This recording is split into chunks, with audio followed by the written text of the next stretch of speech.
Dale. ¿Prendes tu cámara o quieres ser introvertido el día de hoy? No, sí, sí, está esperando la señal. Ya. Esta es la señal. ¿Qué tal?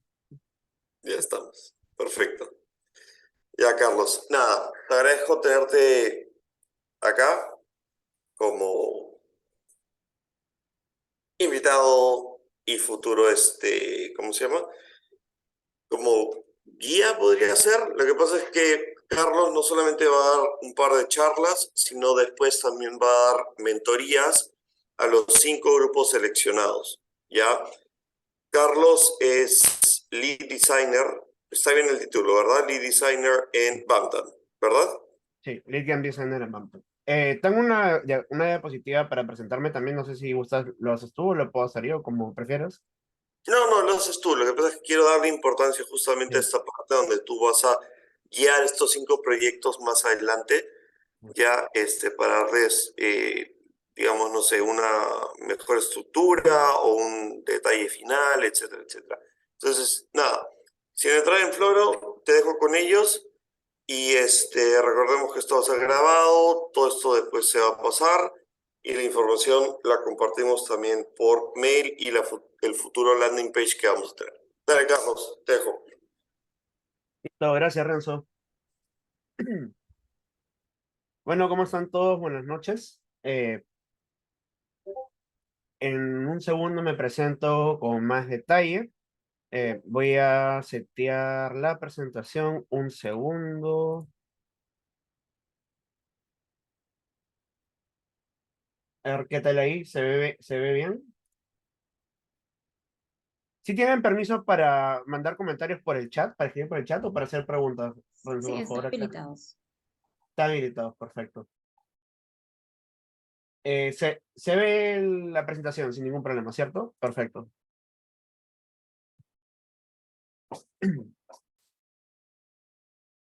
¿Se me escucha bien también? ¿Todo bien? Sí, Listo, todo muy bien. listo. Entonces arrancamos. Bueno, ante todo, buenas noches y bienvenidos a esta pequeña charla cuyo título es 6 consejos útiles para crear una gran experiencia de juego en un Game Jam, parte del Game Challenge 2023. Eh, Vamos a hacer algunas aclaraciones.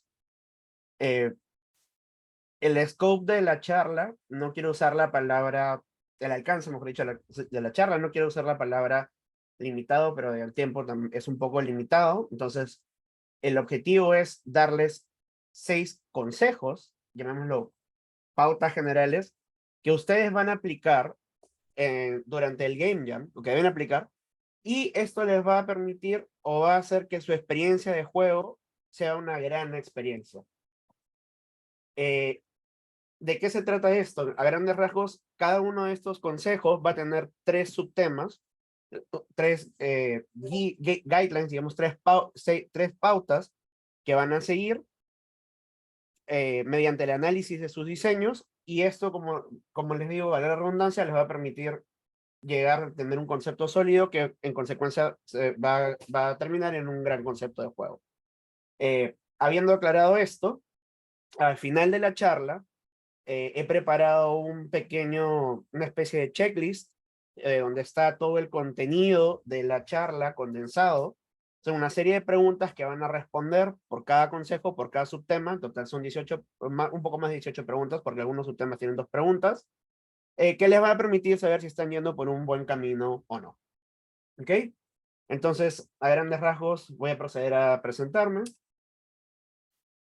Mi nombre, como ya me presentó Renzo, es Carlos Salazar Campos. Soy ingeniero electrónico, titulado de la UPC, Universidad Peruana de Ciencias Aplicadas. Actualmente trabajo como Lead Game Designer en Bantam Games. Soy también docente de la carrera de diseño de videojuegos y emprendimiento digital en Toulouse-Lautrec. Tengo 6 años de experiencia en la industria de videojuegos peruana, y a lo largo de mi carrera he trabajado en la publicación de 3 juegos de consola multiplataforma y 12 juegos web y móviles. Entonces, antes de comenzar con los 6 consejos, me gustaría dar un poco de contexto acerca, digamos, de algunos términos que vamos a utilizar en la charla, que son términos un poco especializados en cuanto a game design. Y estos términos vienen del siguiente paper académico que se llama NDA Framework, plataforma NDA. Nuevamente, esta charla va a estar enfocada en lo que son los consejos. Sin embargo, al final en la documentación estoy incluyendo un video relativamente corto de 12 minutos donde explican muy a detalle y de muy buena manera de qué se trata el NDA Framework con más ejemplos y también el link al paper original para que lo puedan leer y puedan tener una mejor referencia. Sin embargo, voy a hacer una traducción bastante rápida y puntual para entrar en contexto y poder entender la terminología que vamos a utilizar en la charla. Entonces, NDA Framework son 3 siglas que significan Mechanics, de mecánicas, Dynamics, de dinámicas, y Aesthetics, de estéticas del juego. Cuando hablamos de mecánicas, nos referimos a las reglas que definen el mundo del juego. ¿Qué quiere decir con las reglas? Todas aquellas reglas que nosotros pongamos, vamos a escribir sobre piedra en el código, que definen cómo se va a comportar el jugador dentro del juego. Puede ser el correr, el saltar, si tienes un inventario, por ejemplo, que tengas un inventario, el poder almacenar un límite de objetos en un inventario, el poder agacharte, la velocidad con la que corres, la velocidad con la que disparas, si puedes cambiar de arma, la cadencia, el disparo de una arma, etcétera, etcétera. Todo eso son mecánicas de juego. Son todas las reglas que definen al mundo del juego. Luego vienen las dinámicas de juego. ¿Qué son las dinámicas del juego? Es el comportamiento que tiene el jugador cuando interactúa con las reglas de juego que nosotros estamos definiendo, con el mundo.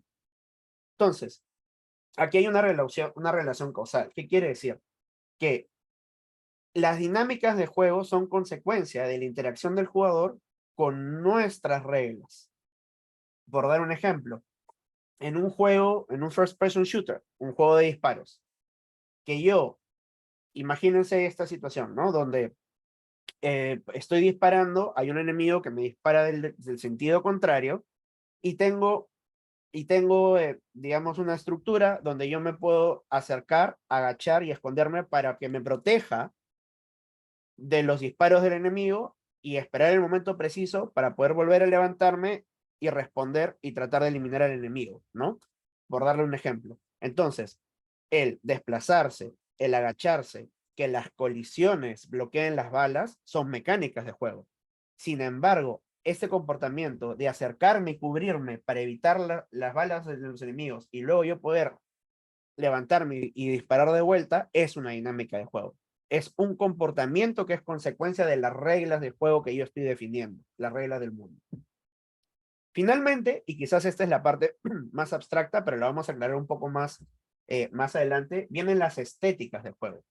Las estéticas, y por favor no las confundan solo con los elementos visuales, son todos aquellos elementos que generan emociones, generan emoción en el jugador. Esta respuesta emocional que él siente al jugar.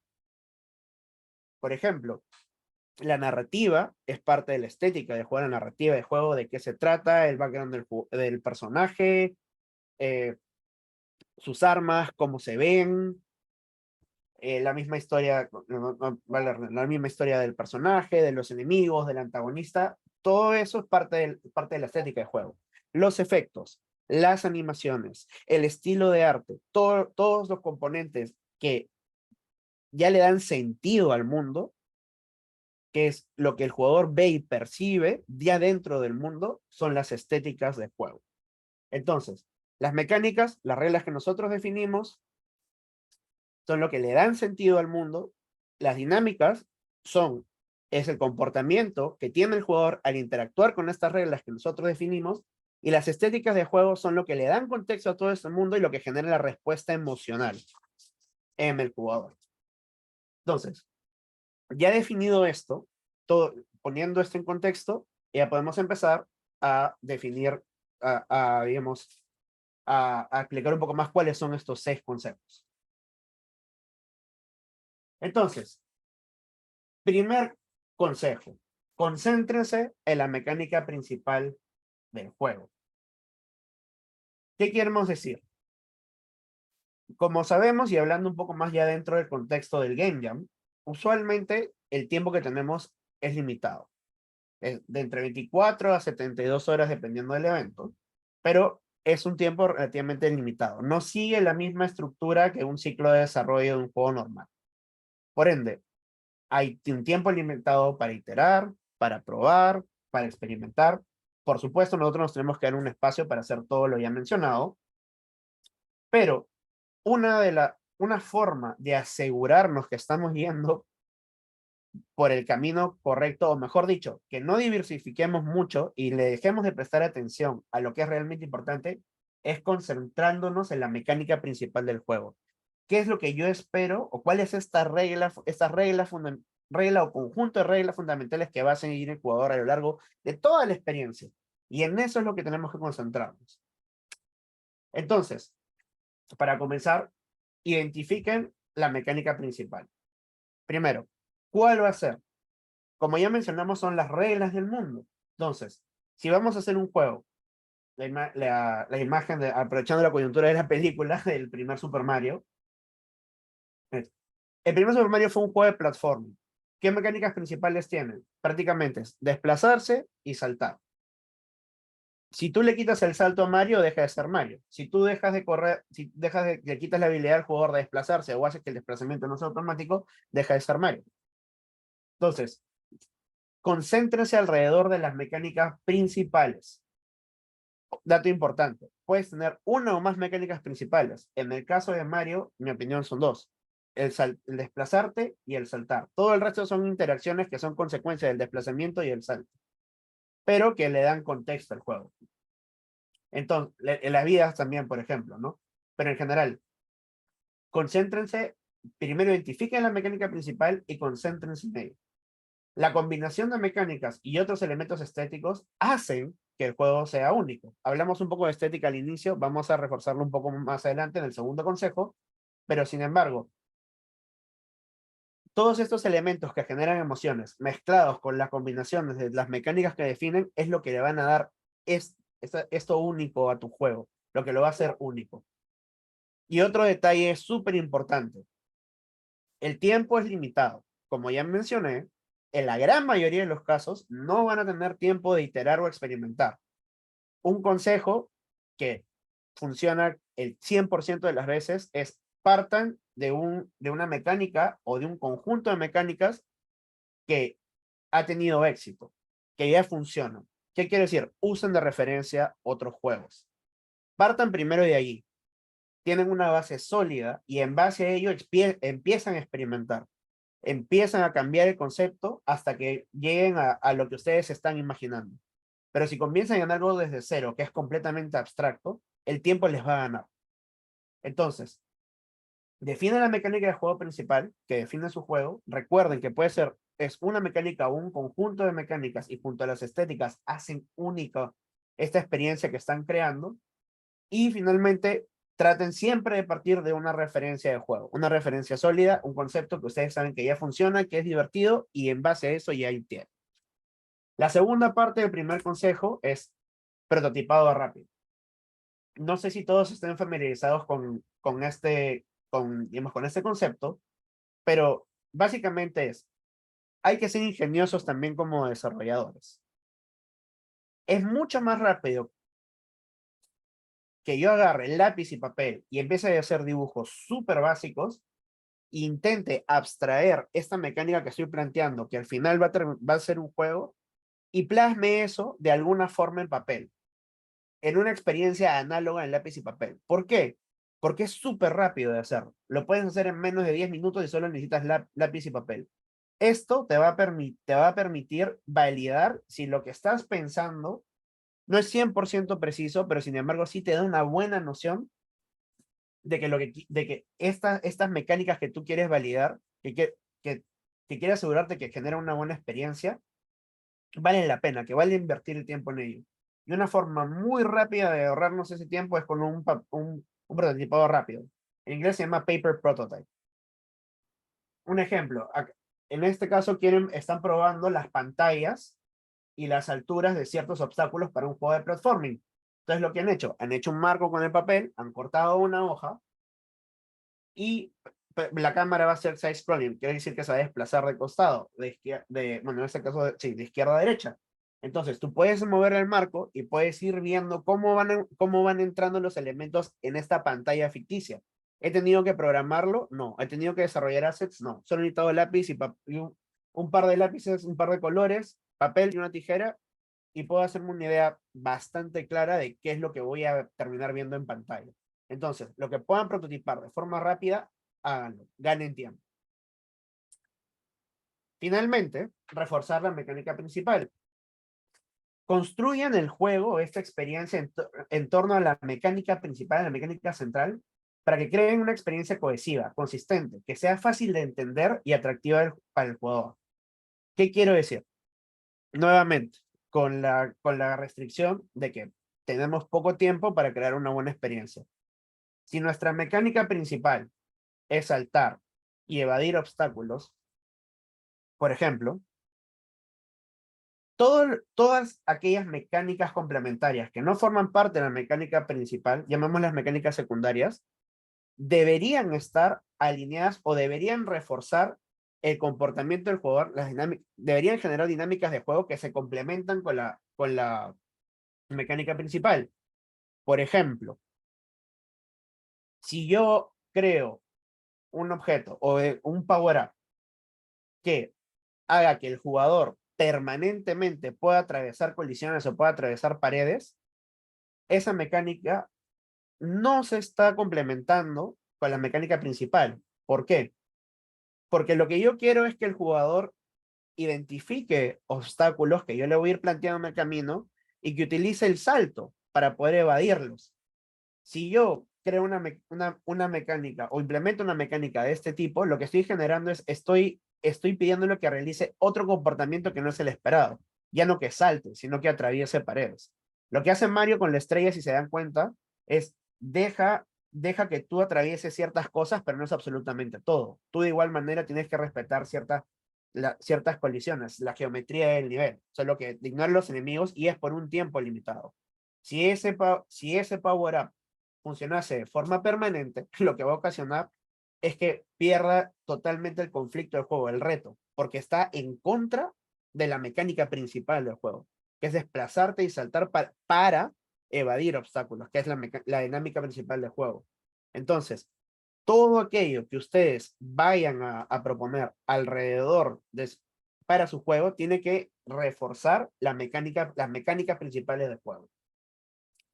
Entonces, dicho sea esto, vamos a darle un poco más de contexto ahora al diseño. Y vamos al segundo consejo. Definir las estéticas del juego. Entonces, lo primero. Crea una narrativa emocionante. Crea una historia que sea atractiva y significativa para el jugador. Usualmente es muy probable que ustedes estén imaginando, pucha, pero los juegos que tengo de referencia son juegos gigantes, por ejemplo, no sé, un Final Fantasy, un The Legend of Zelda, etcétera, etcétera, ¿no? Juegos que tienen un lore muy grande y muy desarrollado. Sin embargo, no necesariamente tiene que ser así. En este caso, usualmente las experiencias que creamos o que buscamos crear en un Game Jam son cortas e intensas. Entonces, si bien es muy probable que no tengamos cutscenes, ni tengamos elementos visuales muy trabajados por el corto tiempo en el que vamos a tener para desarrollar este concepto, sí hay muchas otras cosas que podemos utilizar para introducir narrativa que genere emoción en el jugador. Y esto quiere decir que la historia no solo se cuenta, como digo, a través de diálogos, escenas cinemáticas, o solo a través de diálogos o cutscenes, sino también pueden ser interacciones con un NPC, que puede ser un texto, el mismo skin, cómo se ve el NPC, las acciones que realizas en gameplay, ¿no? Y finalmente, otro tema súper importante es el mensaje que queremos transmitir tiene que estar alineado con los objetivos del Game Jam. ¿Qué quiere decir? Sé que ustedes han recibido cierta información que habla sobre los objetivos del Game Jam. Creo que es desarrollo sostenible y impacto medioambiental, en este caso. Entonces, en la medida de lo posible, este mensaje que nosotros queremos transmitir con la narrativa tiene que estar alineado con lo que está buscando, con cuál es el objetivo de la experiencia que estamos creando. En segundo lugar es definir el lenguaje visual del juego. Vamos a hacer una aclaración. ¿Qué quiere decir lenguaje visual? Todo, absolutamente todo lo que el jugador vea, lo primero que va a percibir es lo que entra por los ojos, es el juego. Entonces, nosotros, en primer lugar, el mismo consejo se aplica para el lenguaje visual o para el estilo de arte, es busquen una referencia sólida. Busquen algo que ya existe, que funciona, que les guste a ustedes, pero que también me pueda gustar en su mercado objetivo, porque tengo entendido que sí han definido cuál es su mercado objetivo, y primero reproduzcanlo. ¿Por qué? Porque esto les va a dar una noción clara de cuál es el camino que deben seguir.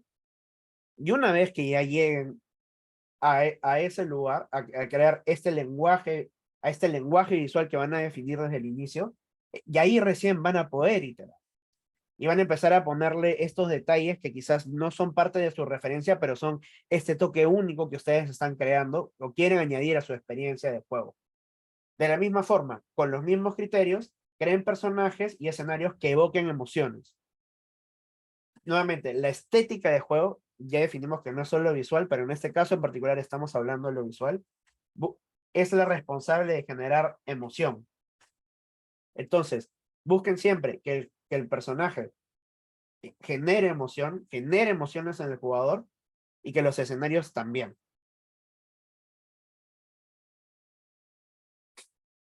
Por último, para ese segundo consejo, retroalimentación constante.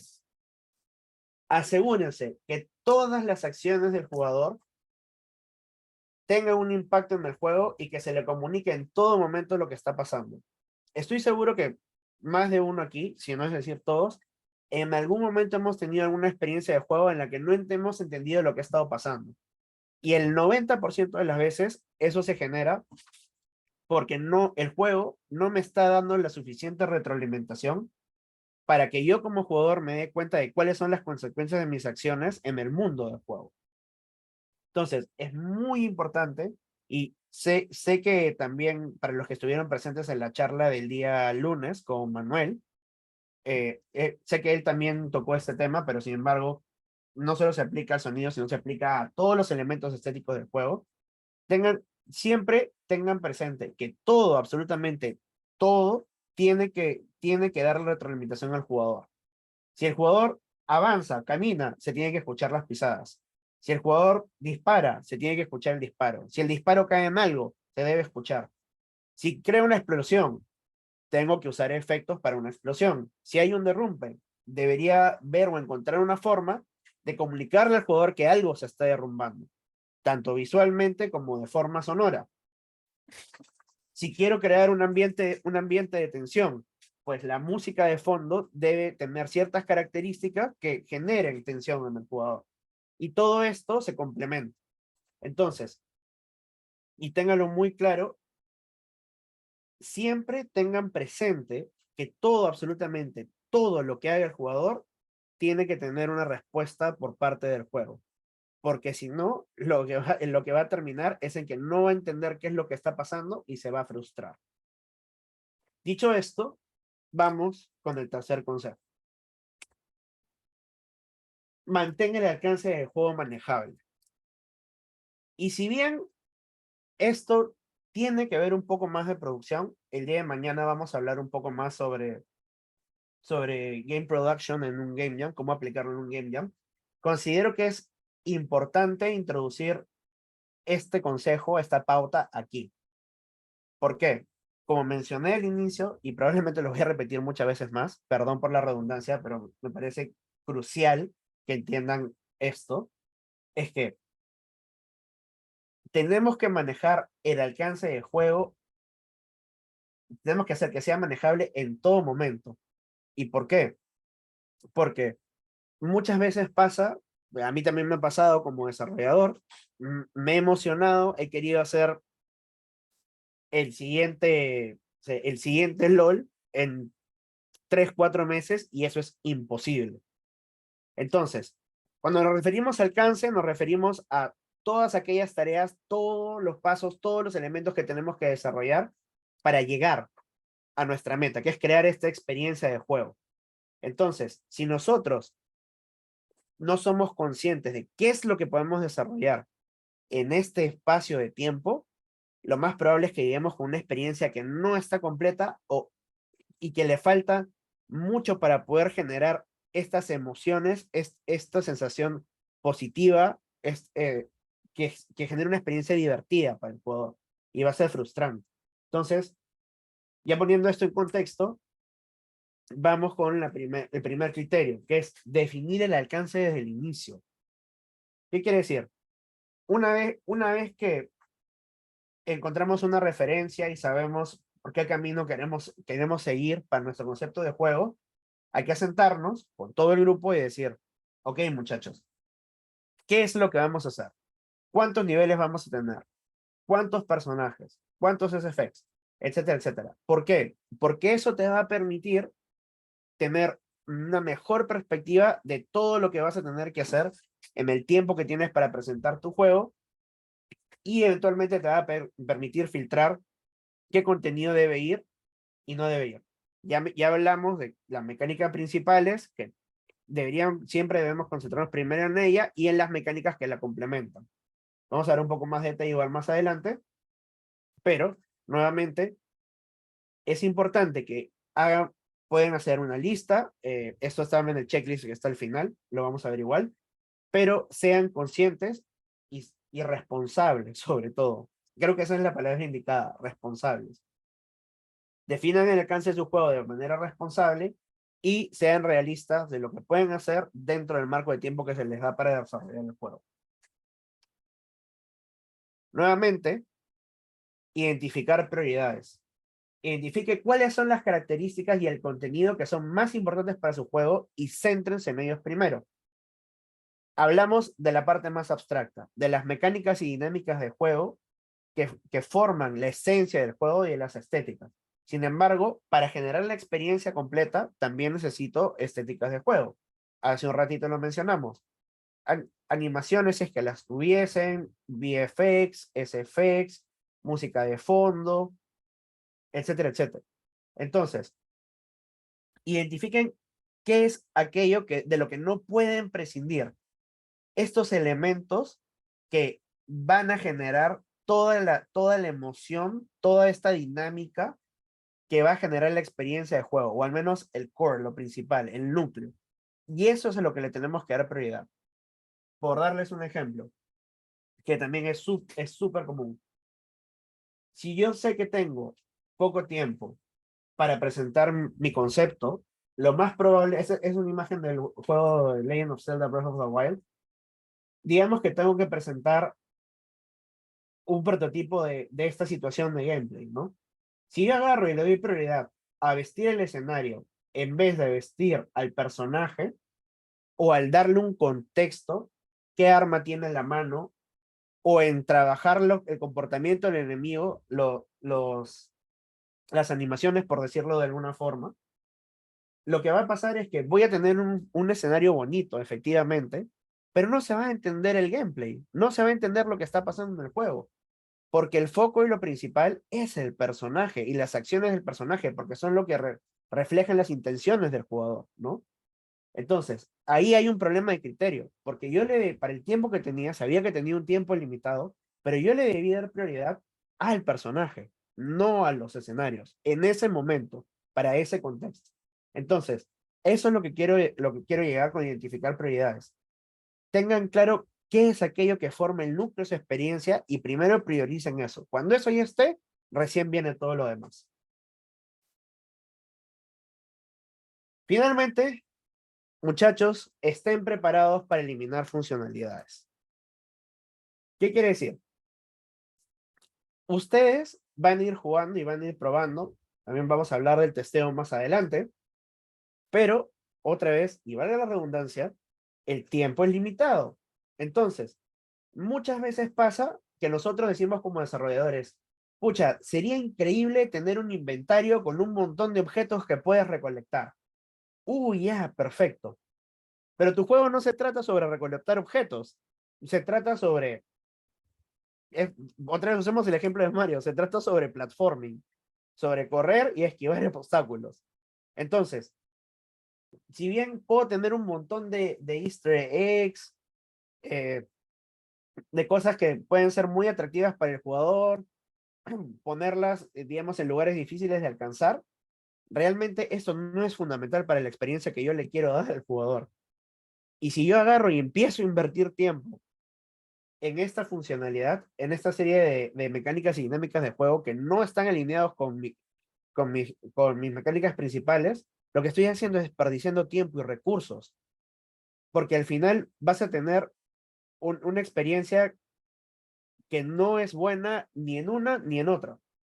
Entonces, puede ser que lo hayamos diseñado desde el inicio, sí, que lo hayamos contemplado, que en papel se veía muy bien, pero que a la hora de implementar nos damos cuenta de que no aporta para nada la experiencia que estamos buscando. Entonces, así como hay que tener creatividad para poder desarrollar este concepto, también hay que ser responsables y saber decir, y saber cuándo decir que, ok, esto se debe ir, no está aportando, tenemos tiempo limitado, tenemos recursos limitados, tenemos que concentrarlo en lo que es esencial para nuestra experiencia. Cuarto consejo, objetivos claros igual a experiencias positivas. Entonces, nuevamente, muchas veces, y esto ocurre mucho en juegos de mundo abierto, ocurre que el jugador puede estar deambulando mucho tiempo por mundos muy grandes o puede estar concentrado en hacer una sola cosa. Usualmente estos juegos tienen sistemas en el UI que te dicen cuál es tu siguiente objetivo o tienen un mapa donde te dicen a dónde ir. ¿Y por qué es esto? Porque en mundos tan grandes y tan complejos hay tantas cosas que hacer y tantas cosas que ver que es altamente probable que el jugador se pierda, no sepa qué rumbo tomar. Y no hay nada peor en un juego que no tengas claro cuál es tu objetivo. Porque esto eventualmente lleva a la confusión y la confusión te lleva a la frustración. Y si estás frustrado de forma desmesurada, no vas a querer seguir jugando. Te vas a sentir perdido. Y eso es lo que no estamos buscando. Otra vez, no estoy diciendo que ustedes vayan a hacer un juego de mundo abierto en el Game Jam, pero es un ejemplo claro de por qué es que siempre los objetivos deben ser claros. Incluso, otra vez citando a Mario, pero diferentes Marios. Es súper explícito, el juego te enseña desde el inicio que tú tienes que seguir un camino de obstáculos, una pista de obstáculos y llegar a una meta. Es súper explícito. Debo superar todos los obstáculos y llegar a la meta. Y el mismo patrón se repite una y otra vez. Entonces, y por la consecuencia, digamos, la estructura de la cámara, la geometría del nivel y cómo están diseñados los niveles, sabes que siempre debes ir de izquierda a derecha. Algunos Marios tienen un poco de ramificación en sus niveles, en partes secretas, como Super Mario World, por ejemplo. Bueno, desde el primer Mario existe eso, ¿no? Pero siempre sabes que vas a llegar a un punto. Entonces, es difícil que el jugador se frustre, porque no, si se ponen a pensar, no existe ni una sola situación donde el jugador diga, ¿qué hago acá? La solución está ahí. Que sea difícil ejecutarla o ejecutar el movimiento para llegar al otro lado, por ejemplo, es una cosa. Pero en todo momento sabes qué es lo que tienes que hacer. Entonces, siempre debemos comunicarle al jugador en todo momento cuál es su objetivo, de forma explícita. Y esto va a evitar la incertidumbre y la frustración. Ahora, esta parte también es un poco más abstracta, pero sin embargo es importante. Ya le dijimos explícitamente al jugador lo que debe hacer. Sin embargo, pero hay que reforzar que está haciendo las cosas bien. Y una de las mejores formas que está presente en casi cualquier juego que se haya llamado bueno o se pueda catalogar como bueno es el crecimiento del jugador. ¿Por qué? Porque el jugador, digamos que hay dos frentes, ¿no? El frente de tú como persona, como jugador, donde tú sientes que cada vez eres mejor. El juego progresivamente te va presentando retos que son más difíciles, pero tú ya vas acumulando tiempo de juego, ¿no? Y cada vez te vas volviendo mejor y mejor y mejor. Y probablemente llegas a un nivel que lo pasas al toque, y luego llegas a un nivel que te presenta algún elemento nuevo y tienes que pensar en cómo vas a afrontar esa situación, pierdes un par de veces, lo aprendes, mejoras y sigues tu camino y así. El juego es un reto constante. Eso es desde el lado del jugador. Pero desde el lado del juego, además del diseño, también yo debo hacerle sentir al jugador que hay un crecimiento del personaje. No solo el jugador mejora, sino también el personaje dentro del juego mejora. Una de las formas más fáciles y explícitas de mostrar esto, por ejemplo, es el caso de la mejora de armamento o equipamiento de los personajes, que es muy usual en los Action Adventure y en los RPGs. Quizás, ahora, no, esto no es tan explícito en todos los juegos, ¿no? El caso, por ejemplo, de Fortnite, que si bien los stats siempre son constantes, sí hay un crecimiento más que el jugador de tu cuenta, y es cada vez vas adquiriendo más skins, más opciones de personalización. Y esto hace que tú sientas que también estás creciendo dentro del juego, ¿no? Además de todo, me parece que, no recuerdo bien el tema de los rankings y también los pases de temporadas en que te requieren que llegues a cierto nivel, pero siempre hay un crecimiento tanto dentro del juego como fuera del juego a nivel de jugador. Entonces, esta es una de las mejores formas de indicarle al jugador que está yendo por un buen camino. Y por último, el reforzamiento positivo o refuerzo positivo. ¿Qué quiere decir? Y en general, siempre en todo lo que diseñamos y en todo lo que planteamos, premiemos al jugador por hacer las cosas bien. Utilicemos el refuerzo positivo para recompensar al jugador por sus acciones. Y esto se puede hacer de diferentes formas. Logros, desbloqueando contenido nuevo, y otros medios pueden ser incluso que se triggere una animación, un efecto de sonido que genere una emoción positiva, un diálogo felicitándolo, etcétera, etcétera. Hay muchas formas, pero lo que siempre debe ocurrir es que el jugador también debe identificar en todo momento que ha hecho las cosas bien. ¿Y esto cómo se da? Con retroalimentación. Hemos hablado hace algunas diapositivas de retroalimentación, pero es súper importante, porque esto lo va a hacer sentir bien constantemente. Y una pauta más que no está escrita acá, pero yo se la recomiendo, para cualquier diseño y en cualquier juego, siempre planteen sus diseños para premiar al jugador que hace las cosas bien. Me explico un poco más. No creen situaciones que hagan que un jugador las pueda hacer o no las pueda hacer, si no es lo suficientemente bueno. ¿Van a ocurrir, es inevitable que ocurran estas situaciones? Sí, pero en general siempre traten de que todos puedan lograrlo. Pero sin embargo, aquel jugador que es mejor, que ha practicado más, que ha jugado más, puede hacerlo mejor que los demás. Y por eso hay que premiarlo. No hay que castigarlo porque no puede hacerlo, sino premiarlo porque puede hacerlo. Tengan esto en cuenta y les aseguro que una mayor cantidad de personas va a disfrutar este juego, porque a nadie le gusta que lo castiguen. Si no lo hago y sigo mi camino, no pasa nada. Yo sé que no puedo hacerlo, pero si lo hago y me premian por hacerlo, no voy a sentir bien y voy a querer seguir jugando.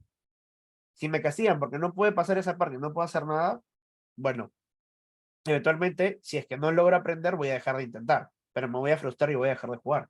Pero si lo planteo de la forma opuesta y planteo todo para que todos puedan hacerlo, sin embargo, premio el que lo hace mejor, la experiencia va a ser diferente para todos. Consejo 5. Accesibilidad primero. Y esto tiene que ver un poco con el punto anterior también y con lo que acabo de mencionar, y es, muchas veces hay géneros de juego que mucha gente, ya no son del agrado de mucha gente o de un público específico, porque tienden a ser muy complejos o tienen muy poca accesibilidad, ¿no? Nuevamente, los juegos de mundo abierto. Tienen menús súper complejos, una profundidad muy grande. No a todos los jugadores les gusta tener una experiencia tan profunda y larga, en promedio más de 50 horas de gameplay. Hay personas que buscan partidas más cortas e intensas, partidas de 1 minuto, 2 minutos, hacen las cosas bien, pasan al siguiente nivel, pueden dejarlo ahí y luego siguen, lo reanudan, etcétera, etcétera. Hay experiencias para todos. Por eso es importante que ustedes definan es importante que hayan definido cuál es su mercado objetivo, porque eso les va a permitir saber en qué se tiene que hacer, qué mecánicas y dinámicas tienen que utilizar para poder alinearse con los intereses de este mercado objetivo. Pero digamos, un común denominador, un factor común en cualquier juego son los tutoriales. En algún momento, el juego tiene que enseñarle al jugador qué es lo que debe hacer, cómo se hacen las cosas bien, cuál es la interacción correcta, cuál es la interacción positiva en el juego, ¿cierto? Entonces, una de las mejores formas de hacer esto es con tutoriales directo al grano. ¿Qué quiere decir? Tutoriales simples, claros y concisos que enseñan al jugador cómo jugar el juego. No piensen o no esperen que porque pongo un montón de diálogos, un montón de personajes y le doy un montón de contexto, el tutorial va a ser mejor. No. Un mejor tutorial es aquel que te enseña mediante el juego a hacer las cosas y de una forma muy puntual. Y es más, estoy seguro que la gran mayoría de nosotros en algún momento ha dicho, pucha, ya quiero que acabe el tutorial. Estoy aburrido. Usualmente eso pasa cuando el tutorial se alarga demasiado. Entonces, busquen crear tutoriales que sean precisos, que sean concisos y le enseñen al jugador lo que le tengan de enseñar. No más, no menos. Lo justo y necesario. Y como dije, que un tutorial sea más largo y más complejo, no necesariamente significa que sea un mejor tutorial. Y vamos con la segunda parte, controles intuitivos. Ya hemos hablado de mecánicas dinámicas estéticas, hemos hablado de un poco de balance, un poco de narrativa, qué es la estética, etcétera, etcétera. Pero, factor súper importante, ¿cuál es el medio que permite al jugador interactuar con el software y generar esa experiencia de juego con el juego, ¿no? Y esos son los controles. Muchachos, no tienen idea de cuántas veces he visto juegos con buenos conceptos, pero sin embargo, su experiencia se arruina porque son muy difíciles de controlar. No necesariamente más botones significa un mejor control. No necesariamente más gestos significa un mejor control. Siempre busquen que los controles sean intuitivos, fáciles de aprender y sobre todo recordar. Obviamente, y mientras más cosas tengas que recordar, es más difícil que lo aprendas. Si cualquier persona puede controlar el personaje o la analogía del personaje que se da en el juego a la primera, entonces quiere decir que vamos por un buen camino. Sobre todo, no sobrecompliquen las cosas. Si en un juego de platforming, para saltar, tengo que presionar 3 veces un botón, algo estoy haciendo mal. Pero si es algo tan simple como presionar el botón y inmediatamente el personaje salta, en menos de un segundo ya aprendí que presiona este botón y el personaje salta. Entonces, siempre mantengan sus controles simples e intuitivos, alineados con lo que el jugador debe hacer. Y nuevamente, llevar la redundancia, accesibilidad primero. En la medida de lo posible, incluyan funcionalidades que hagan el juego más accesible para los jugadores. Por ejemplo, si es un juego de naves, digamos, es en tercera persona, ¿no? Y veo la nave desde atrás. Y estoy disparando a enemigos, quizás en vez de ponerle un botón para que dispare, puedo hacer que el disparo sea automático.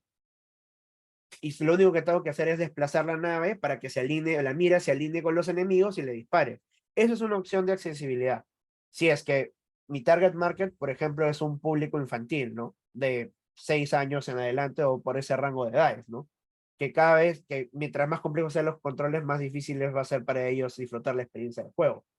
O yéndonos a un ejemplo más complejo, ¿no? Este es un pantallazo de Hogwarts Legacy, donde utilizan un sistema de marcadores para indicar cuál es el objetivo o dónde tienes que ir, dónde están los puntos de interés del jugador. Porque, ¿qué pasa? Si yo remuevo por completo del juego y sistema de marcadores, lo que va a ocurrir es que navegar el mapa va a ser recontra difícil. Ok, sí, es un juego que está basado en la exploración y el jugador está explorando constantemente, pero el jugador también tiene un límite de la información que puede retener y que puedes aprender por minutos, y llamémoslo de alguna forma. Entonces, busquemos implementar funcionalidades en nuestros juegos que le hagan la vida más fácil al juego, que lo ayuden, o mejor dicho, que le permitan concentrarse en lo fundamental, en lo primordial, y esas son las mecánicas principales. No hagamos el juego más difícil de disfrutar, sino todo lo contrario. Démosle al jugador todas las herramientas posibles para que él pueda disfrutar de lo que realmente importa, ¿no? Que son nuestras mecánicas principales, ¿no? Nuestras mecánicas y dinámicas. Y por último, el último consejo de la noche es prueba, prueba y prueba. Mientras antes, mejor. ¿Qué quiere decir? Hay un término muy usado en la industria que se llama design blindness. ¿Qué quiere decir? Ceguera de diseño. Nosotros somos las personas que estamos desarrollando el juego. Nosotros lo estamos diseñando, nosotros lo estamos implementando. Entonces, nosotros estamos plasmando en la realidad una visión que nosotros ya tenemos, que ya conocemos, y amoldamos este juego, esta experiencia, en base a nuestros deseos. ¿Pero qué quiere decir? Nosotros ya sabemos, nosotros hacemos el balance, implementamos el código, desarrollamos el arte, la estética del juego. Entonces nosotros sabemos a qué es lo que queremos llegar, pero nosotros no somos el público objetivo. Son todas las otras personas que van a jugar y no tienen idea de cómo se juega este juego y de qué se trata este juego que estamos desarrollando. Entonces, la mejor forma de nosotros saber si realmente estamos haciendo bien las cosas o no es probando. En el Game Jam van a haber distintos grupos, van a haber distintas personas. Si hay alguien que quieren probar una funcionalidad en la que parte del grupo, un miembro del grupo, no ha tenido mucho que ver, háganlo probar a él. No prueben ustedes. Y que esa persona les diga si le gusta o no le gusta. Si hay más grupos cerca o hay otras personas cerca, háganle probar a esa persona. No a nadie del grupo, entonces. Y que esa persona les diga si le gustó o no le gustó. Porque nosotros ya estamos condicionados porque son nuestros diseños. Es algo con lo que nosotros estamos muy familiarizados. Entonces no podemos tener un juicio objetivo sobre si algo funciona bien o no. Y sobre todo, antes es mejor. Hacen su paper prototype, su prototipado rápido. Pruébenlo con una persona que no lo haya desarrollado. Si la persona lo entiende y le gusta en papel, entonces van por muy buen camino. Hacen un primer jugable. Ya está, por ejemplo, en la mecánica de salto, la mecánica de agacharse, la mecánica de rotar fichas. Pruébenlo con una persona. Miren si lo puede hacer 10 veces bien sin que ustedes les digan nada. Mientras antes hagan esto, mejor, porque les va a permitir anticiparse a los problemas y identificar qué está funcionando y qué no. Y mientras más rápido ocurra, mejor, porque el tiempo es muy limitado. Segundo, iterar, iterar e iterar. Ya testeamos. Tomemos en cuenta esos comentarios y utilicémoslos para iterar este concepto que estamos desarrollando, este juego que estamos desarrollando. Estas pruebas dijeron, no, no me gusta saltar, siento que es muy lento, siento que el jugador, no sé, aterriza muy, muy lento, debería caer más rápido, ay, me confunde, no sé qué tan lejos voy a saltar. Ok, escucho ese feedback, esa retroalimentación de otra persona que es ajena al proyecto y digo, ok, tengo que dar un paso atrás en el desarrollo y tengo que replantear el salto o tengo que ver qué parámetros del salto puedo cambiar para que termine siendo una experiencia positiva. A eso, a este ciclo de probar, identificar qué está bien, qué está mal, regresar, corregir y luego volver a dar un paso adelante, pero con las correcciones, eso es lo que llamamos iterar. Entonces, prueben e iteren constantemente. Nuevamente, si bien básico, fundamental, a ustedes les tiene que gustar lo que están haciendo, nuevamente, ustedes no son el público objetivo. Hagan cambios en función de lo que les digan otros jugadores. Y sobre todo, siempre recuerden esto. Como ya mencionamos al inicio, la experiencia del jugador es lo más importante. El juego es el medio para llegar a un fin y nuestro fin es la experiencia. Entonces, ¿qué quiere decir? Cuando nosotros realicemos cambios al juego, hagámoslo pensando en, ok, ¿nos va a ahorrar tiempo quitar esta funcionalidad? Sí. pero cómo el remover esta funcionalidad va a impactar en la experiencia de juego. ¿Va a tener un impacto positivo? ¿Va a tener un impacto negativo? ¿Cómo va a impactar? Entonces, siempre cuando iteren, siempre, obviamente, piensen en qué tan difícil va a ser hacer esta corrección, pero también siempre tengan en cuenta cómo ese cambio afecta la experiencia de juego final, o puede afectarlo, ¿no? Finalmente, siempre escucha tus testers. Otra, no tienen idea de cuántas veces he visto desarrolladores que no saben escuchar comentarios negativos, que no los toman bien, que se ponen a la defensiva. Si alguien tiene la cortesía o el tiempo de venir a probar tu juego, puede ser tu pata, tus familiares, otras personas en el game, ya tu enamorada, tu enamorado, quien sea, pero escúchalo. Se está tomando el tiempo de jugar y ser honesto contigo. Escúchalo. Por algo te estoy diciendo las cosas. Entonces, si bien te pueden dar comentarios positivos, eso no te interesa hasta cierto punto. A ti lo que te interesan son los comentarios negativos. ¿Por qué?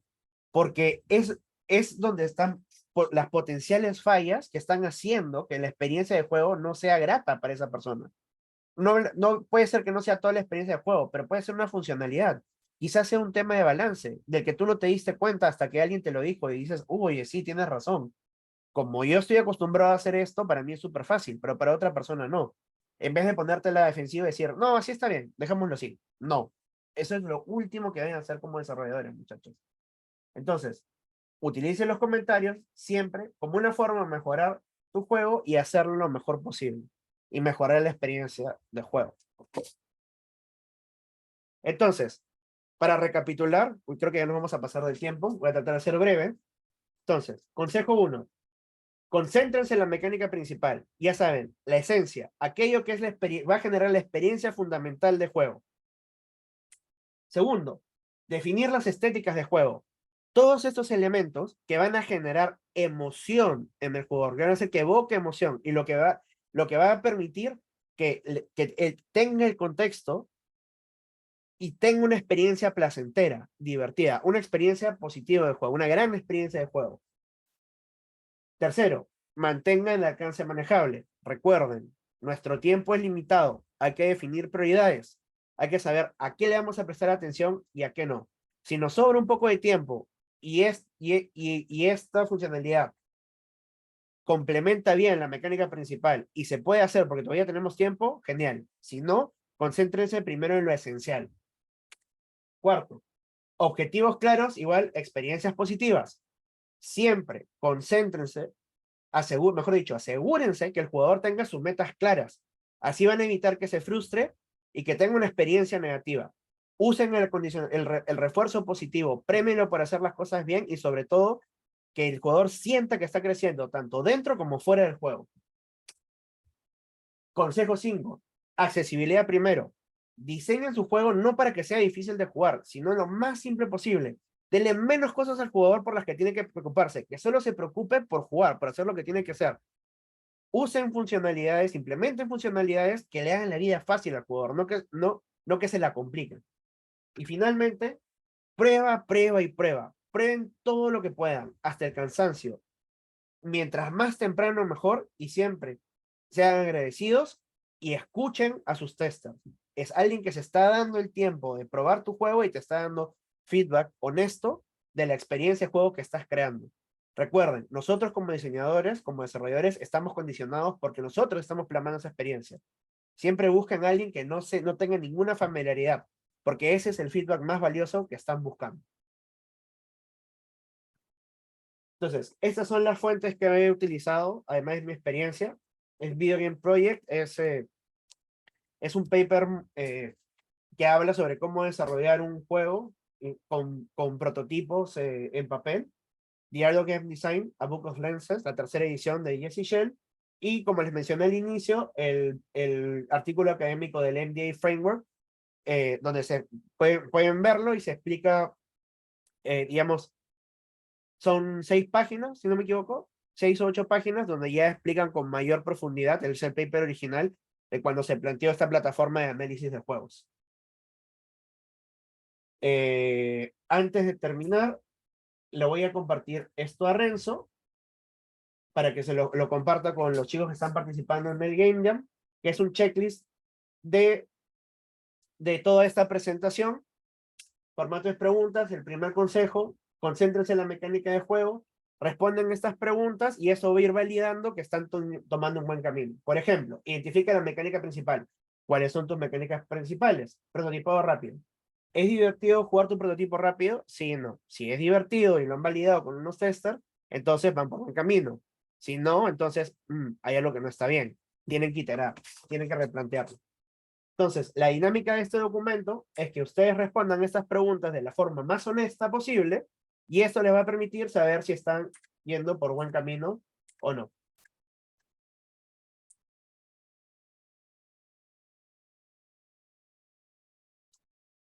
Entonces, eso sería todo por mi lado. Muchas gracias por su atención y por favor, si alguien tiene alguna pregunta, con todo gusto podemos responderla. Sí, chicos, si alguien tiene alguna pregunta, puede abrir el micro o por el chat, como deseen, y le pueden hacer la consulta a Carlos.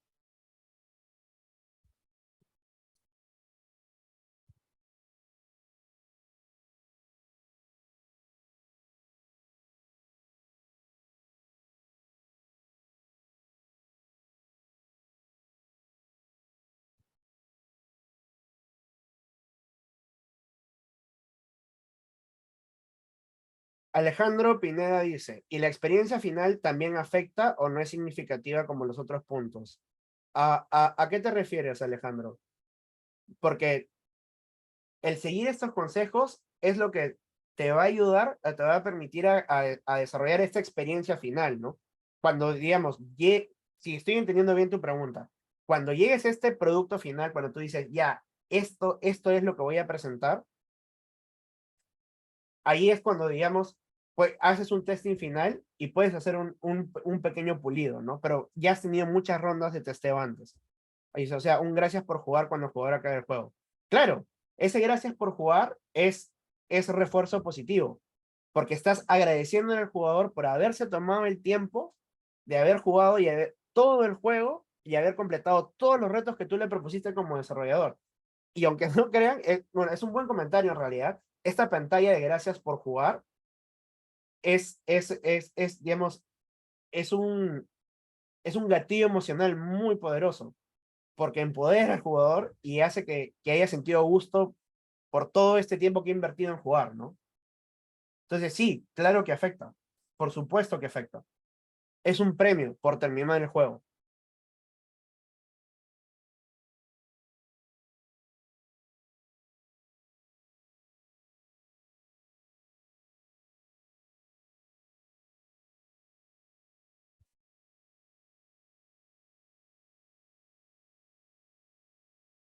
Claro, a ver, dice, juegos como WarioWare no se enfocan tanto en la mecánica principal, sino en varios juegos. Esa es una estructura de juego diferente, pero si te pones a pensar, el WarioWare sí tiene una serie de mecánicas principales, o mejor dicho, más que una mecánica es un gimmick, que son los motion controls. Son los controles de los sensores de movimiento que creo que el primer WarioWare salió en Wii, no salió en Wii U y ya salió, creo que hay uno para Switch, si no me equivoco. Pero tu mecánica principal es el poder controlar con los gestures que haces con el control.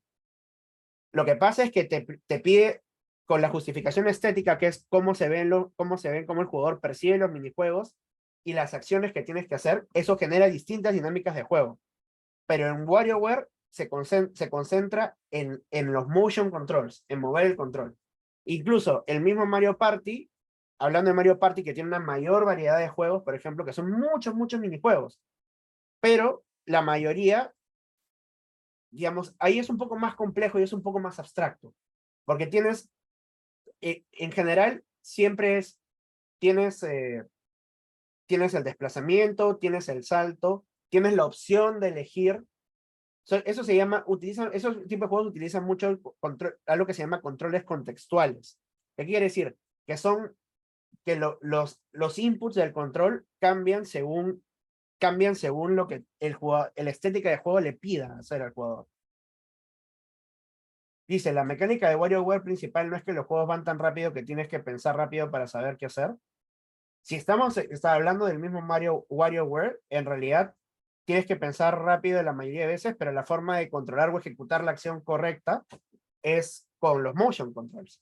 Lo que pasa es que la dificultad, si te das cuenta, porque es un popurrí de minijuegos, ¿no? Salen una y otra y otra y otra y otra y otra vez, pero cada vez te piden hacerlo más y más y más rápido, porque si siempre te lo pidiesen hacer en la misma velocidad, entonces eventualmente va a ser aburrido. Así es como el juego gestiona la dificultad. Pero en este caso, si hay un WarioWare en Game Boy, por lo que me estoy imaginando, tiene que ver más con los controles contextuales, ¿no? Los controles cambian según la estética del juego le da contexto a lo que tiene que hacer el jugador, y A en un minijuego puede ser abrir la boca de Wario, o A en un minijuego puede ser lanzar un dardo, y más se basa en el timing, pero al final es usar el botón A para generar una interacción.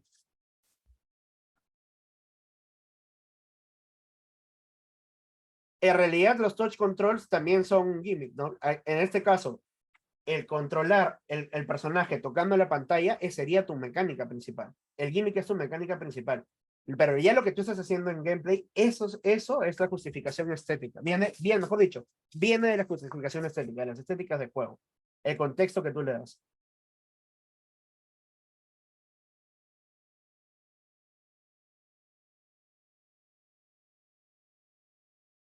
Listo, Carlos. Creo que ya con eso sería todo. Renzo tuvo que retirarse, así que te agradezco por tu participación. Todo súper claro.